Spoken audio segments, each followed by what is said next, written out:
Hi guys, in this video I'm going to show you the quick rundown and maintenance for the Keyline 303. This is one of our manual laser cut or laser or high security keys cutting machines we use. So let's go ahead and look at the parts. Again, we're going to have our control for left, right, forward and back, and our up and down. We're going to have our calibrate button and our cut button. Now what we want to do is we want to make sure this machine is working correctly. And we want to make sure that the bits are nice and sharp, the tracer is intact. But if we need to change the parts, let me go ahead and adjust as needed. So if we need to change the parts, that's where we're going to have to use an Allen key. So we're going to use our Allen key and we're going to find that Allen set screw. It's a grub screw. Do not take it out all the way. All you want to do is loosen it, basically like half a turn. And you can pull the bit out like so. Now, if you're in a high humidity area, this will get stuck with like rust and corrosion. So highly recommended to use either WD-40 or you can use something like a PB blaster to loosen up that gunk. And if you need to, you can use a pair of vice grips to grab, lock on, and pull out with a hammer to tap it out, and that's going to be beneficial. This is only going to be changed, like say if this gets worn down after maybe like 3 months or 6 months of heavy duty use, and you will damage it with this, but it's going to take the whole unit out and then you can pop a new one in. Worst case, you can get like a plastic bag or a cup, fill it full of the liquid, tape it up here and have it just soak for like 20 minutes and then you're good.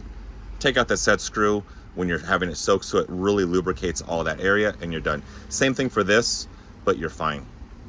If you need extra bits, usually find them down here in your storage area and you can change these out pretty simple.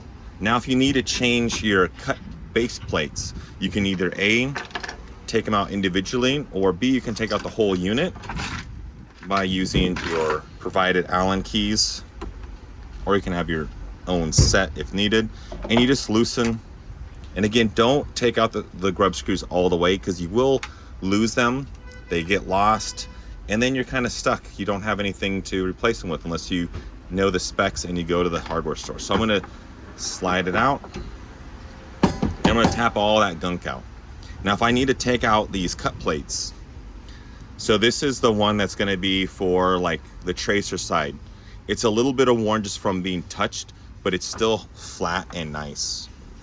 Now, if we look on the cutting side, it's pretty much flat. If we want to check, we can get our spacer and we can hold it flat on there. And that's the tracer side. That's good. That's good. And we can look on our cutting side. That's nice and good. It's not really eroded or anything. A little bit of damage, but nothing too crazy. But say if we need to change this out, we can get our Allen keys and we can loosen and loosen. Now, see how there's a bunch of debris in there? You want to clean that out. And I would recommend maybe using WD-40. You loosen the screws, spray WD-40 in there, make sure there's no debris in there. And just so the rust doesn't build up, or you can use that PB blaster to spray in there and make it nice and secure. You have your tip stop back here. You need maybe one of these every year or so because it does get chipped up. These little set screws here, you don't really need to touch them. Those just put pressure on the plates to really lock them in place so they don't lift up. Don't really need to touch these at all. All you need to do is remove these as needed. But if you calibrate correctly, you train and teach on how to calibrate, these will last for a long time. These plates are about a year old now. Really good. That means you're really good at cutting and training and duplicating, so you're not damaging and costing money. Now we're going to put this back on. We want to clean, clean, clean, and clean in here. Now if we want to take off this carbon fiber section, it's going to be kind of hard because we have to remove the screw or the nut on the bottom of this handle. But you can't really unless you like unbolt everything, and it's very hard to like twist it off. So what we can do is if you want to clean a little more, screw, lift this up, kind of wiggle it, and you can clean under here and you're fine. Let's go ahead and put this back and line it up like so with your fingers and snug tighten, but not hard. Little tighten, and then crank it. You want to make it nice and even, and just like your lug nuts on your car tire, one extra and one extra. Cool. Now it's good. Now let's go ahead and check the calibration. We're just going to check here, make sure it's nice. Green, and over here, green. Okay, cool. That's good.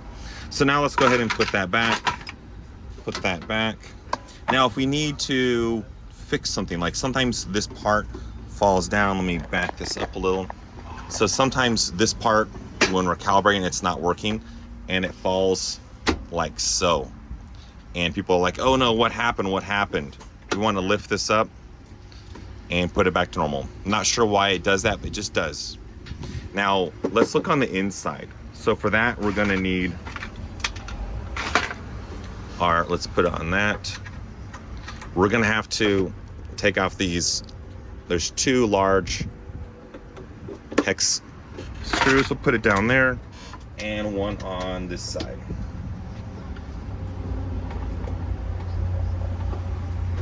So if we lift this up, this is where you have your power belt.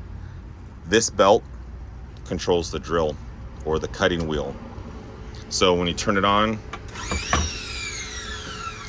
now I've been told that when it's all black and not yellow, you need a new one. It's always good to have an extra one on hand. I have one on hand, and you can see it has that grip on there, so it's like a high speed. It's a fancy, expensive rubber band. Not like the ones you get on your broccoli, but have one of these on hand, because if this breaks, you know, you can't really do anything. So you need this up and running at all times. Now, this little part here, let's see if I can zoom in. This little part, this little wire is the one that has the power that goes through. So when you calibrate, so say if you're trying to calibrate and the lights aren't working, it's because this wire is disconnected. It's broken from age or time.